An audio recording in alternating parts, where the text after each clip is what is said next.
Dios les bendiga, mis hermanos. Damos muchas gracias a Dios por esta oportunidad más de traer una clase que el Señor nos concede en este día. Y estamos a punto de terminar nuestro libro. Seguimos en el trimestral, el poderoso ministerio de Jesús en Marcos. Ahora estamos en nuestra clase número 24.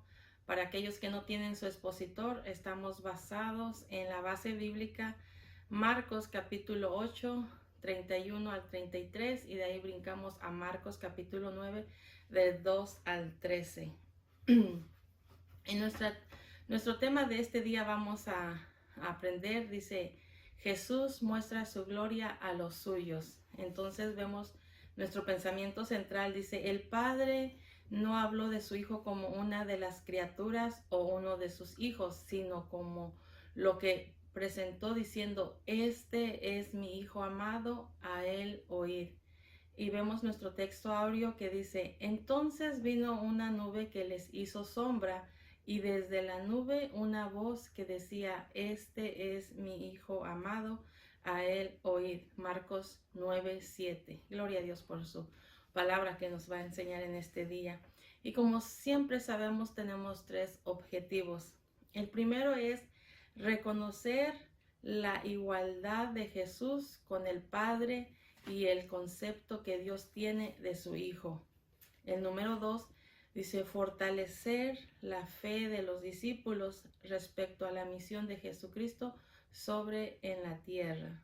El número 3, demostrar al mundo entero la realidad de la divinidad de Jesús, el Hijo de Dios.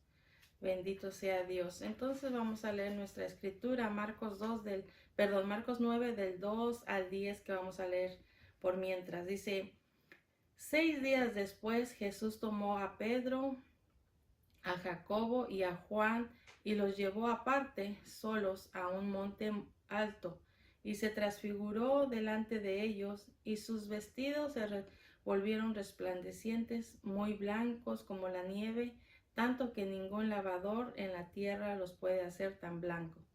Y les apareció Elías con Moisés, que hablaban con Jesús. Entonces Pedro dijo a Jesús, Maestro, bueno es para nosotros que estemos aquí.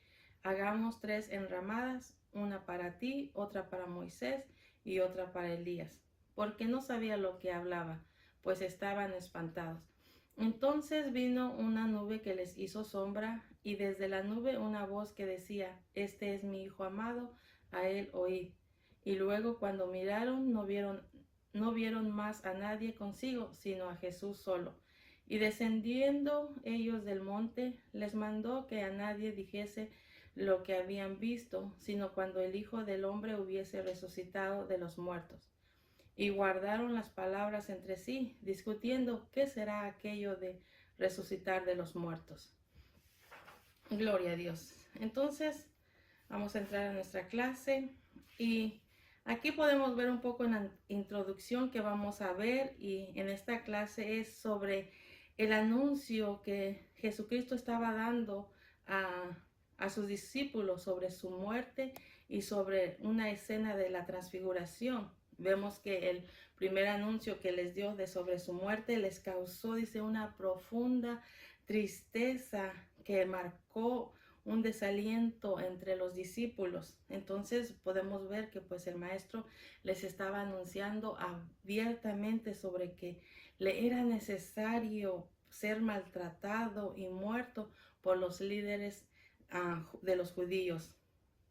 Pero vemos que Jesús, consciente de la susceptibilidad de sus seguidores, dice que 6 días después los llevó a una montaña de Cesarea de Filipo, y tomando a 3 de sus discípulos fueron al punto más alto, y les mostró parcialmente su gloria. Entonces, algo tan maravilloso que yo creo que fue para ellos algo imborrable sobre sus vidas, este momento que estaban viviendo. Entonces podemos ver que también nosotros hallamos significativo o significado en este momento milagroso que estaban viviendo ellos. ¿Por qué?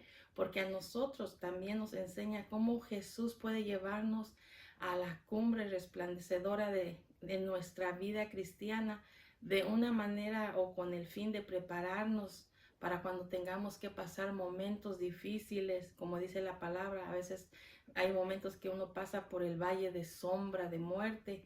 Entonces, el que nos lleve Jesús a un momento en nuestra vida a presenciar su maravillosa presencia es para preparar el corazón de cada uno de sus seguidores. Esto es lo que estaba haciendo Jesucristo, llevando a sus discípulos a que presenciara este momento parcial de su gloria para que puedan ser preparados por la tristeza que les había entrado al recibir la noticia de su muerte.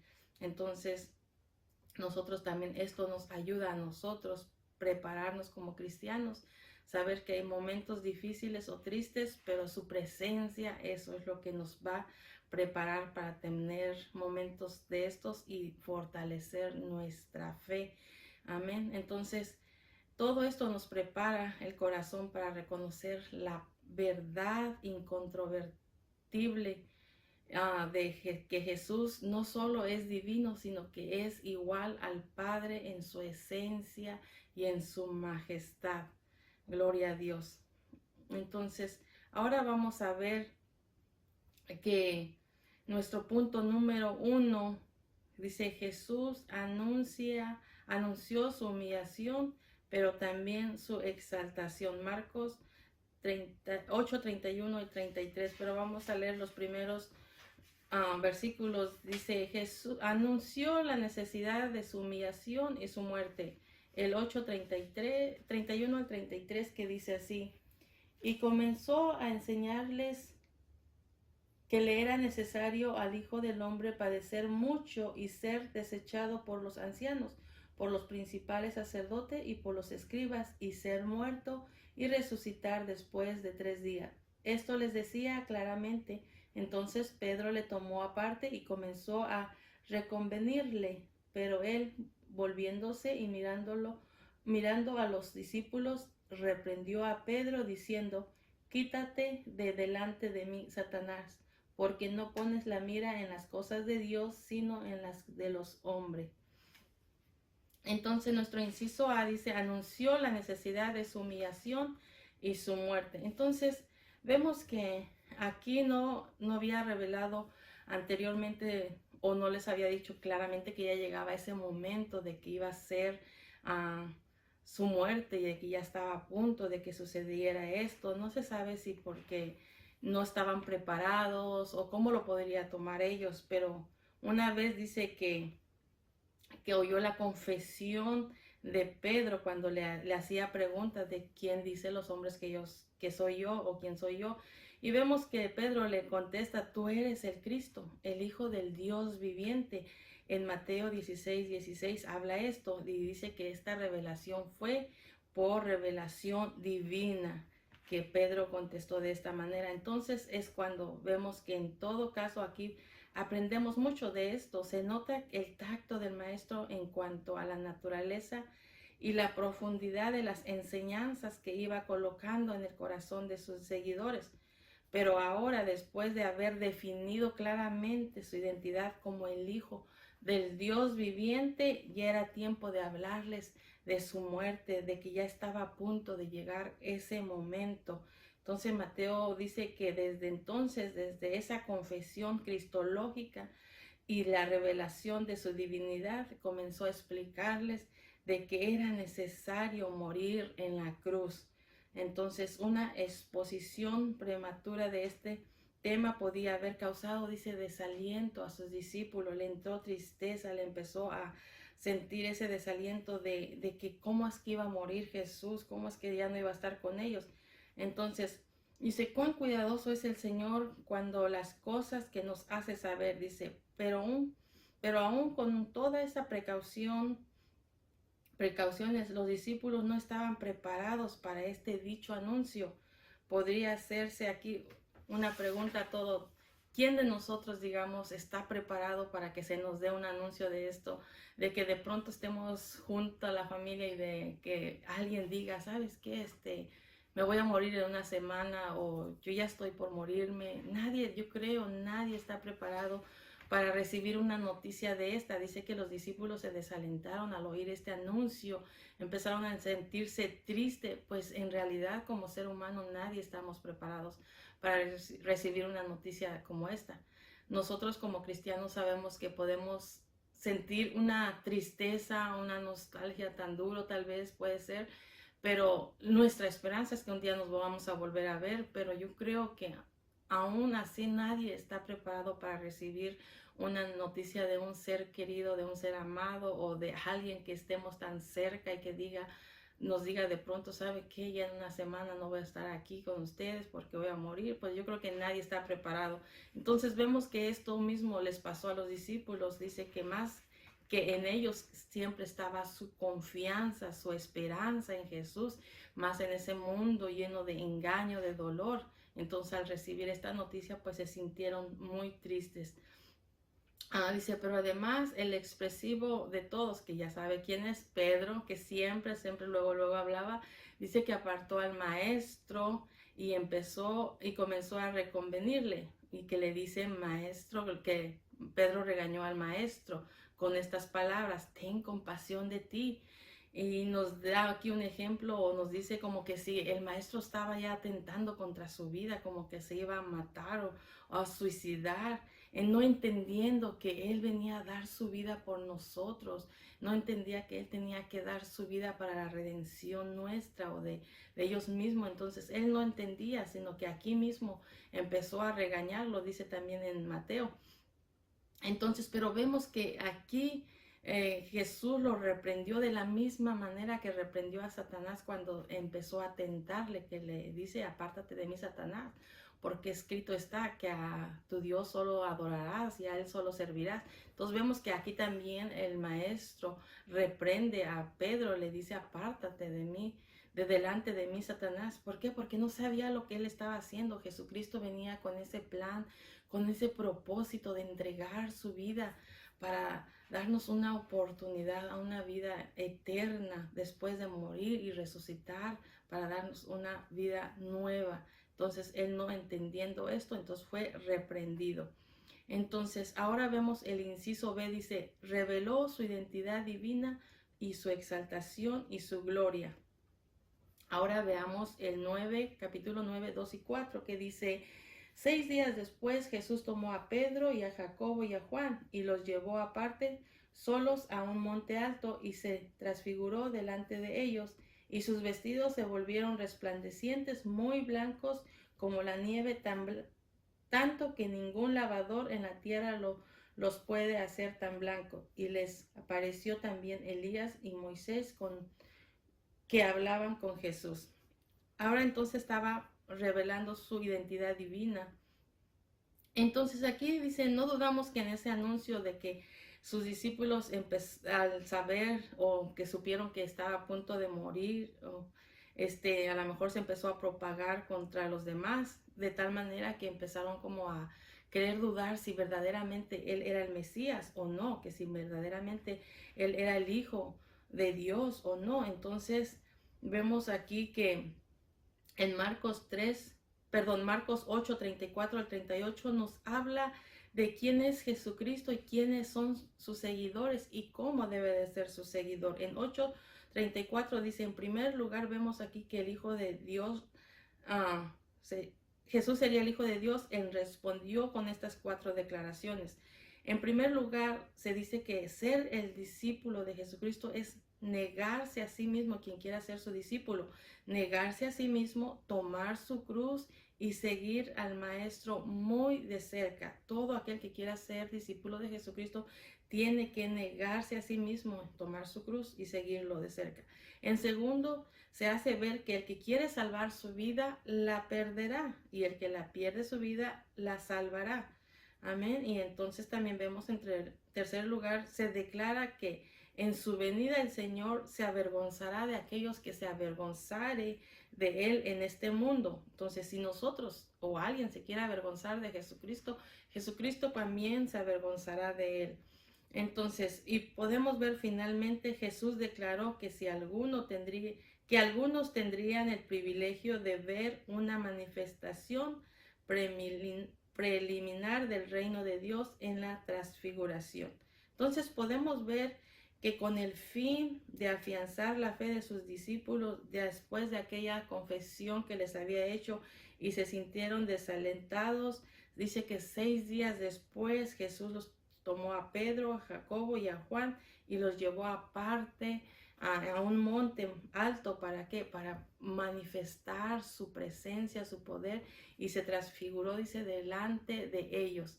Entonces aquí hay 3 detalles que podemos ver nosotros.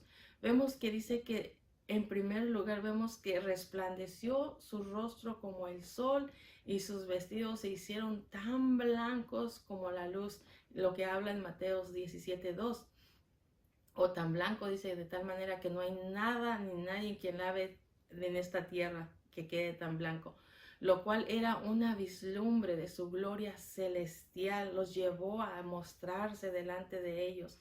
Y en segundo vemos que también estaban Moisés y Elías, quienes aparecieron rodeados de gloria, dice Lucas 9:30 y 31, los cuales representaban la ley y la profecía. Entonces también vemos que el tema que estaban tratando en ese momento con Elías y Moisés era sobre su partida que Jesús iba a hacer, iba a ir a cumplir en Jerusalén.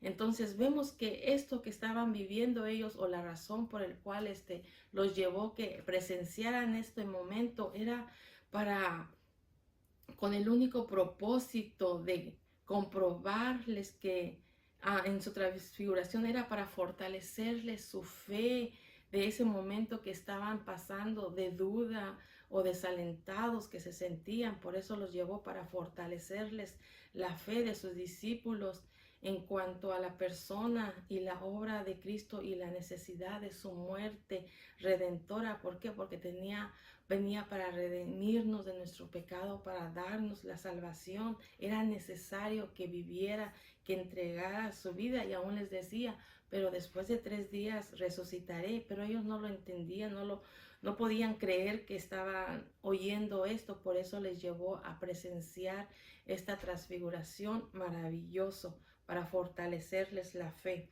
Ahora vemos el punto número 2, dice, resultados importantes en torno a la transfiguración. El inciso A dice, era de esperarse el asombro de los discípulos. El 9, 5 y 6 dice, entonces Pedro dijo a Jesús, Maestro, bueno es para nosotros que estemos aquí y hagamos 3 enramadas, una para ti, una para Moisés y otra para Elías, porque no sabían lo que hablaban, pues estaban espantados. Ahora estamos viendo aquí, dice, el asombro de sus discípulos al ver todo lo que se estaba viviendo en ese momento, en ese lugar. Entonces aquí vemos observamos las relaciones naturales y emociones de Pedro, y erróneas también, y de sus 2 compañeros.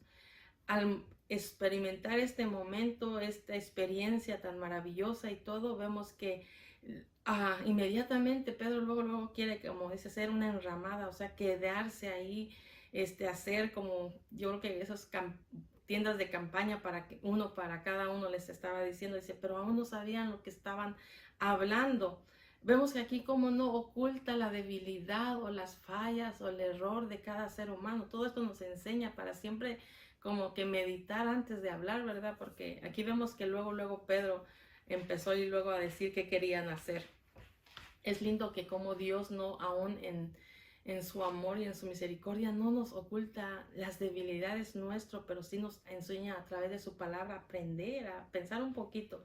Entonces vemos que luego Pedro ahí, vemos cómo quiso luego hacer. Entonces, a pesar de que Jesús había escogido estos 3 alumnos, dice, sobresalientes de su clase, aún ellos no estaban listos de interpretar a su modo las cosas que veían. Por una parte, también Marcos dice que estaban asustados. En lugar de querer, como dice, por lo asustado, querer irse de ahí, no, al contrario, ellos querían hasta quedarse, pero no sabían, ni siquiera sabía lo que estaba diciendo, pero por el asombro que estaban viviendo. Entonces vemos que el asombro de los discípulos era de esperarse, pues ante esta mirada figurativa de 3 personajes, imagínense, rodeados de un resplandor celestial. No se trató de una visión espiritual, sino que viviéndolo ahí y ver a Moisés y a Elías, que ya habían pasado siglos de su muerte, y sobre todo, o sea, imagínense ver ahí a Moisés que no entró a ese lugar, a esa tierra para contemplar y verlo ahí, y de pronto también Elías que había sido arrebatado y verlo ahí parado también. Imagínense el asombro que estaban viviendo ellos en ese momento. Era de una manera hasta como para desmayarse al ver personajes que habían sido muertos hace siglos. Entonces, por otra parte, vemos que Lucas 9:32 dice que estaban aún rendidos de sueño. Esto da a entender que era en la noche que estaba pasando la transfiguración por haber sido de noche. Entonces estaban en sueños, rendidos y asustados, que fue cuando Pedro dijo, hay que hacer una enramada y quedarnos aquí. Sin embargo, dice, a pesar de su equivocación, la actitud de Pedro y la reacción de los otros no deja de inspirarnos la gloriosa sensación de estar frente a la manifestación y la gloriosa presencia de Jesucristo, con su presencia manifestándolo delante de ellos. Imagínense qué es lo que sucede cuando nosotros, digamos, estamos en un servicio y la presencia de Dios se empieza a manifestar, su Espíritu Santo se empieza a mover y empezamos a sentir su maravillosa presencia ahí. ¿Qué es lo que hacemos? Quisiéramos quedarnos en ese momento y que ese momento no terminaría. Quisiéramos quedarnos ahí para seguir adorándole todo el tiempo que fuese necesario. Entonces yo creo que es lo que sentía, o esto es lo que lleva a uno cuando siente o presencia o vive el momento de ese maravilloso manifestación del poder de Dios o de su gloria. Eso es lo que hacemos. Es lo que no queremos, es irnos de ahí. Lo que queremos es adorarle, glorificarle, exaltarle, porque Él se merece esa adoración. Entonces, imagínense en estos hombres ahí asustados y todo, pero quererse quedar ahí también. Entonces, eso es lo que nos llena de gozo cuando sentimos y presenciamos la presencia de Dios. Lo que nos lleva es hasta no querernos ir de ese momento maravilloso o glorioso.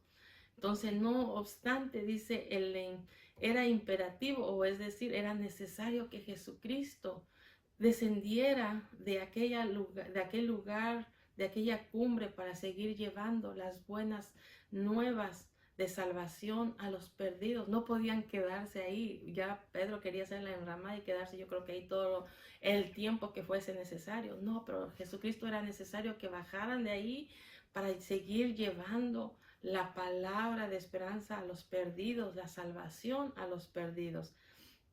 Entonces, ahora veamos el inciso B. Dice, Dios, el Padre, identificó al Hijo como divino. El 9, 7 y 8. Dice, entonces vino una nube que les hizo sombra, y desde la nube una voz que decía, este es mi Hijo amado, a él oíd. Y luego cuando miraron, no vieron más a nadie consigo, sino a Jesús solo. Entonces ahora vemos que Dios, dice, el Padre identificó al Hijo como divino. Entonces vemos que aunque estaban o se encontraban hundidos en un mar de asombro irreverencial, de miedo y ante el esplendor de su gloria que rodeaba a Jesús, dice, y a los dos testigos, algo todavía más iban a presenciar del más allá, cuando algo nuevo, dice, se les presentó en una nube, de pronto, una repentina, misteriosa nube, como dice Marcos, vino una nube que les hizo sombra para que manifestara la gloriosa presencia del Dios Padre. Ahora el Dios Padre presentándose delante también de aún de ellos. Entonces vemos aquí que dice, recordemos que aquel sitio estaba ya iluminado por el resplandor que arropaba a Jesús. Por lo tanto, fue necesario que la nube, la Shekinah de Dios, que siempre rodea a Dios, cubriera a estos perplejos testigos de Cristo. Y desde esa nube resonaron una vez más las palabras divinas del Padre, dando testimonio acerca de la naturaleza divina y la tarea mesiánica de su enviado, de Jesucristo. Entonces vemos aquí que la segunda persona de la Trinidad, las palabras estaban hablando, dice, este es mi Hijo amado.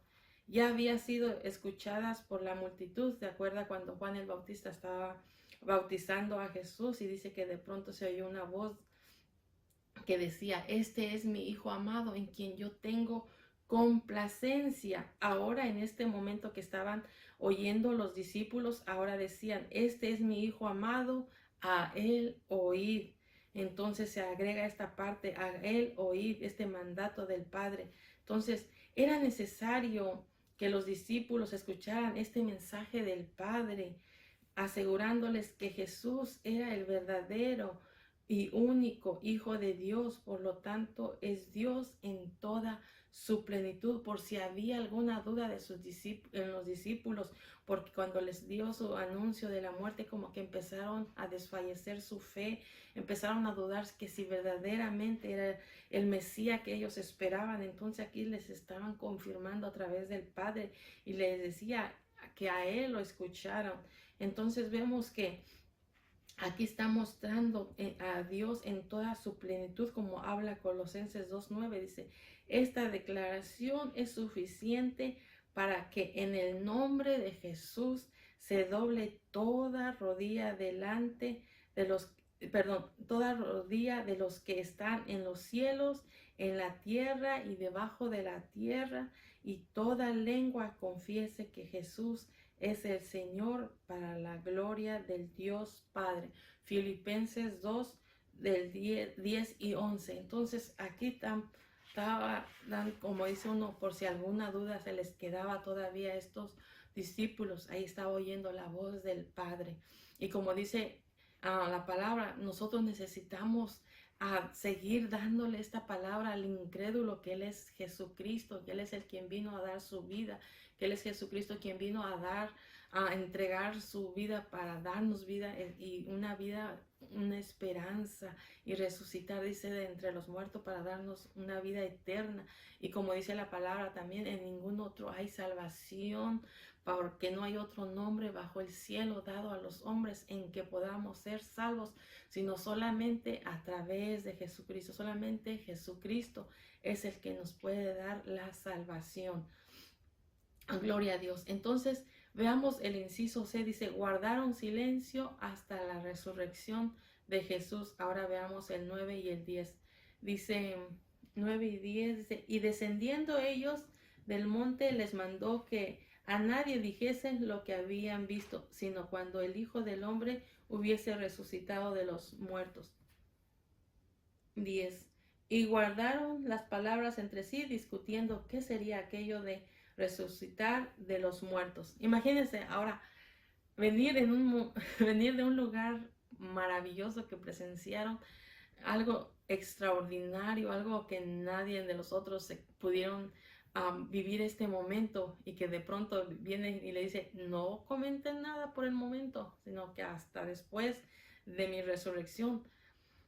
Yo creo que uno se estaba quemando de decir, querer compartir esta gloriosa manifestación de Jesucristo, y no solamente de Él, sino hasta del Padre. Pero estos hombres dice que obedecieron. Entonces, Mateo dice que al oír esto los discípulos se postraron, hablando cuando oyeron la voz del Padre. Dice que se postraron sobre sus rostros y tuvieron gran temor al oír la voz del Padre. Pero dice que al verlos Jesús, que tuvieron ese gran temor y que bajaron su rostro de una manera adorándole y glorificando también, pero el sentir ese temor, dice que Jesús se acercó a ellos y los tocó con amor, considerándolos, y los alentó con las palabras, levantaos, no temáis. Imagínense el cuidado maravilloso, porque ¿quién no va a temblar en la presencia del Dios Todopoderoso? Ahí, ¿quién no va a caer de rodillas al presenciar la maravillosa presencia de Dios? Claro que con en la carne entra un temor, pero qué lindo que el temor que mostremos sea para adorarle, honrarle y glorificarle. Pero vemos como el toque del Maestro aquí venir a tomarlos y decirles, no se preocupen, no tengan miedo, alentados, esa maravilloso cuidado que Jesús siempre tiene para cada uno de sus hijos. Gloria a Dios. Entonces vemos que también ni siquiera Moisés y Elías que se quedaron ahí para gozar de esa presencia del Padre. Este privilegio vemos que solamente era para estos 3 testigos del Evangelio, para que no dudaran más de que si Jesús era el enviado o no, para que proclamaran y escribieran sobre lo que habían visto y oído. Era necesario que le sucediera esto para recuperar el concepto de la grandeza de su maestro, a quien le esperaba grandes tribulaciones, porque ya se acercaba ese momento en que iba a ser entregado, en que iba a ser azotado, en que iba a ser maltratado, en que iba a ser de todo lo que el hombre le iba a hacer, de cómo lo iba a maltratar. Entonces ya se estaba acercando ese momento. Entonces vemos que cuando descendían del monte para reunirse con los otros, Jesús les pidió a estos 3 discípulos que no divulgaran nada de esa experiencia, sino que la guardaran hasta cuando el Hijo del Hombre hubiese resucitado de los muertos, dice, y ellos obedecieron a su Señor. Pero nadie puede negar que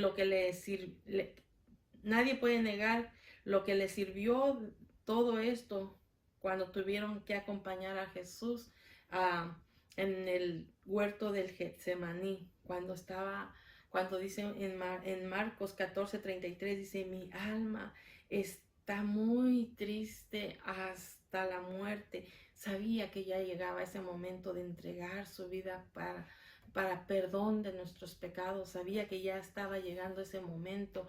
Y si nosotros recordamos más adelante de esos versículos, decía Jesús, Padre, si fuese posible que pasara de mí esta copa, pero que no se haga mi voluntad, sino la tuya. Y podemos ver que Jesucristo hizo la voluntad del Padre, porque dio su vida para rescatarnos a nosotros de la muerte y dar su vida para levantarnos también de la muerte y resucitó para darnos vida y vida en abundancia. Entonces Él no hizo su voluntad, Él hizo la voluntad del Padre. Pero vemos que en este momento los discípulos les sirvió este momento que habían vivido para sentirse fortalecidos, cuando aún escuchaba a Jesús que aún estaba su alma muy triste y hasta la muerte. Entonces siempre es necesario cada uno de nosotros acercarnos a Jesús, al Padre, a través de la oración, a través de su palabra, para también cuando pasemos momentos duros, momentos tristes, su palabra nos alienta, su presencia nos levanta, su presencia nos ayuda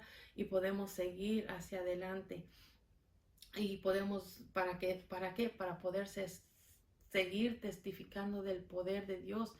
¿Por qué? Porque es necesario que tengamos nosotros personal, tener una experiencia con el Padre, con el Hijo, con su palabra, con su presencia, porque no podemos decir o no podemos hablar de la experiencia maravillosa del estar presente delante de Dios si no la vivimos. Entonces, si no, nada más testificaremos de lo que oímos o de lo que escuchamos de los demás o del testimonio de los demás. No, es lindo que nos acerquemos a Él para que podamos testificar de las experiencias que vivimos a través de acercarnos a Jesucristo, a través de su presencia, de lo que Él hace en nuestra vida, y así poder también seguir hablándole a los demás. Gloria a Dios. Entonces ahora veamos el punto número 3. Dice, profecía acerca de Elías y su cumplimiento en Juan el Bautista. El 9, el inciso A dice, muchos judíos esperaban que Elías venga primero. El 9:11 dice, y le preguntaron diciendo, ¿por qué dicen los escribas que es necesario que Elías venga primero? Entonces vemos que aquí en el 11 les estaba preguntando, dice, se registra una inquietud del que los discípulos querían consultarle a su maestro. Desde niño escuchaban que los judíos hablaban y decían que Elías vendría primero antes que llegara el Mesías. Entonces vemos que la venida de ese poderoso profeta, Dios marcaría el principio de la restauración del reino de Israel. Entonces vemos que Malaquías dijo, he aquí yo os envío el profeta Elías antes que venga el día de Jehová grande y terrible. Malaquías 4:5. Entonces vemos que los 4 evangelios atribuyen a Juan el Bautista el papel del precursor anunciador de Cristo como el Mesías prometido. Entonces vemos que si nosotros vemos la palabra, Juan el Bautista preparó el camino del Señor, llamando al arrepentimiento, llamando a que todos se arrepintieran de su pecado, de su maldad. Y él, como decía, como dice en Isaías 43 y 5, dice: voz que clama en el desierto, preparad el camino del Señor. Vemos que Juan el Bautista preparaba el camino del Señor. Él los llamaba al arrepentimiento y aún les decía: yo los bautizo en agua, pero viene alguien tras mí que no solo en agua, sino se los bautizará en espíritu y fuego. Y estaba hablando de Jesucristo, entonces ya estaba preparando el camino. Entonces vemos que Mateo, refiriéndose a Juan el Bautista, que ya era el Elías que ellos esperaban que viniera antes que el Mesías, por eso le estaba haciendo esta pregunta que decían: desde niño hemos escuchado, los fariseos, ellos andan diciendo, los judíos, que tiene que ser Elías primero antes que el Mesías. Gloria a Dios. Entonces vemos que todo se constituye en base de lo que acabamos de leer, lo que también habla en Mateo 11:4, que Juan el Bautista fue el profeta a quien Dios envió para desempeñar el papel de Elías. Por otra parte, Elías ya había estado junto con Moisés al lado de Jesús en la transfiguración. Ellos esperaban que dicho profeta se quedara para empezar así el cumplimiento de todo lo que decía, pero para sorpresa de ellos, Elías desapareció también. Gloria a Dios. Entonces, vemos también en el inciso B que dice Jesús, según Jesús, el lugar de Elías lo llenó Juan el Bautista, lo habla en el 12:13, que le dice: respondiendo él, les dijo: Elías a la verdad vendrá primero y restaurará todas las cosas. Y como está escrito del Hijo del Hombre, que padezca mucho y sea tenido en nada. Pero yo os digo que Elías ya vino y le hicieron todo lo que quisieron, como está escrito de él. Entonces aquí Jesús vemos que les dice que ya él había venido. De esta manera, entonces Malaquías 4:5 vimos que dice: he aquí yo envío el profeta Elías antes que venga el día de Jehová grande y terrible. Entonces, aquí les está diciendo Jesús que Elías vendría primero, sí, en efecto, y que ya había venido también. Pero aquí lo más importante que vemos es que en este momento era convencerlo a sus discípulos que él era el Mesías, que no se preocupara por lo demás, sino nada más con que supieran verdaderamente que el que estaba ahí con ellos era el Mesías, era el Hijo de Dios, lo cual había sido confirmado por la aparición de Elías y Moisés a su lado. Entonces era lo que ellos necesitaban saber en ese momento, era que ya había llegado el reino de Dios y que ya estaba haciendo volver el corazón de los padres hacia los hijos y el corazón de los hijos hacia los padres, lo que habla en Malaquías 4:6. Entonces no es esto más que el cumplimiento del Antiguo Testamento y el Nuevo, y la unidad del mensaje de Dios ha enviado para la salvación del pecador. Entonces, lo que les daba aquí a entender era que ellos se supieran más que nada que el que estaba ahí era el Mesías, que el que estaba ahí presente delante de ellos era el Mesías que había sido prometido, que él estaba ahí. Y es lo más importante en ese momento, que supieran. Y como decía lo que estuvimos escuchando y leyendo, es que hasta el mismo Dios le dijo: este es mi Hijo amado, a él escuchad.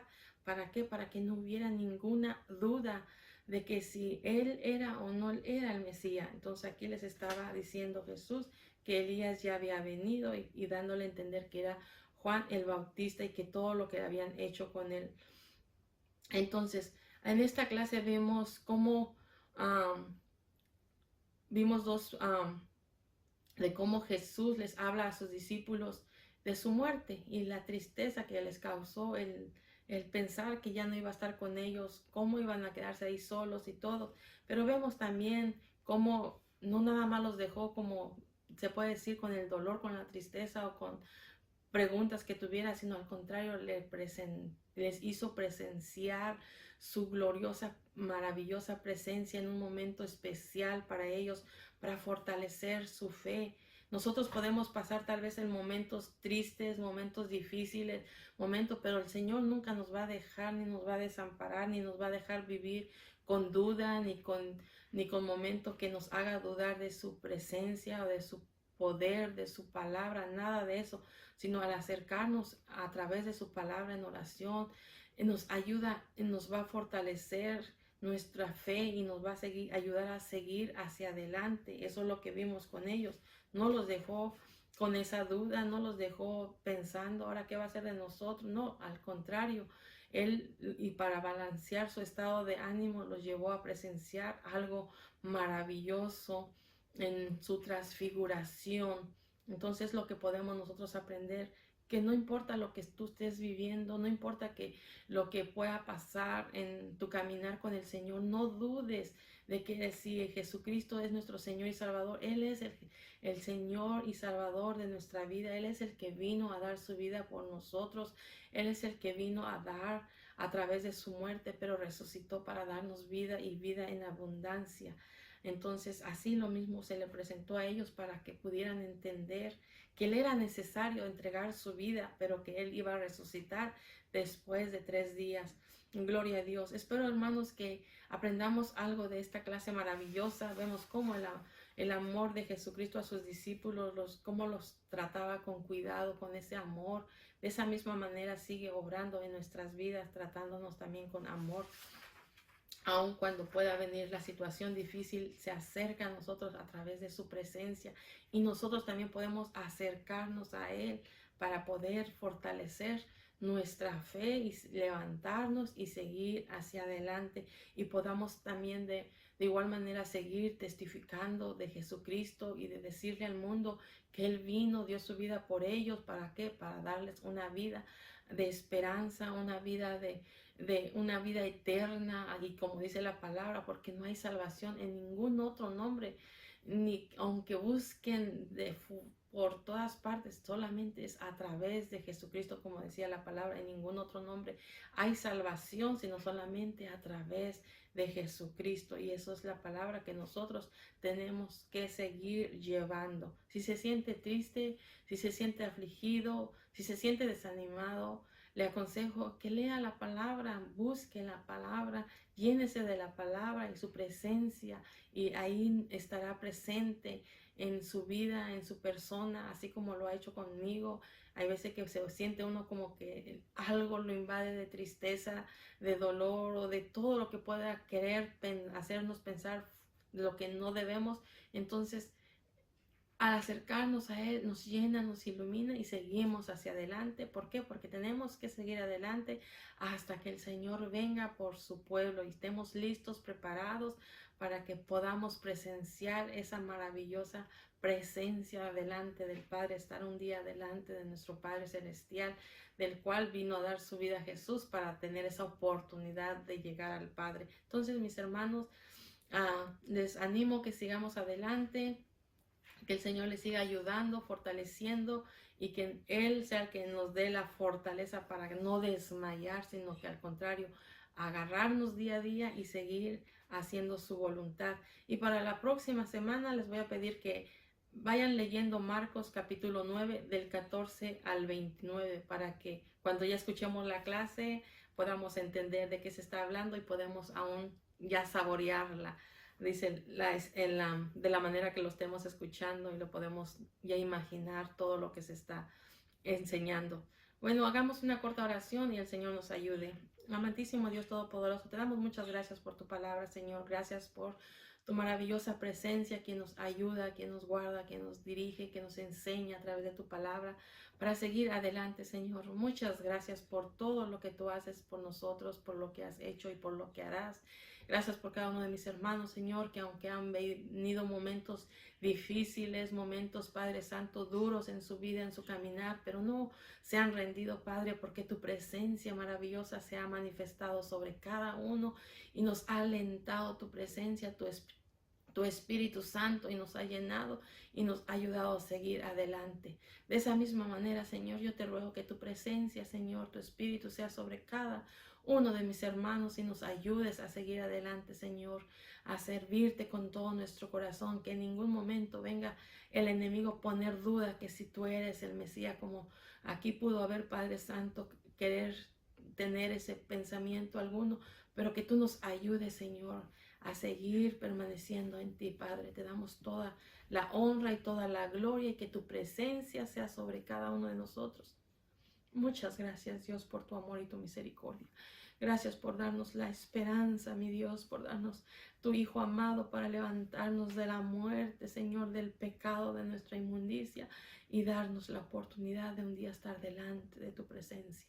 Te damos muchas gracias, Dios. A ti sea toda la honra y toda la gloria. Y ruego que tú seas bendiciendo a cada uno de mis hermanos, de tus siervos, Dios Padre, que sean, Padre, esforzados día a día a hacer tu voluntad, Señor. Gracias te damos a ti, mi Dios, en el nombre de Cristo Jesús. A ti sea toda la honra y toda la gloria por siempre. Amén y amén. Dios les bendiga, mis hermanos, y nos vemos hasta la próxima. Amén.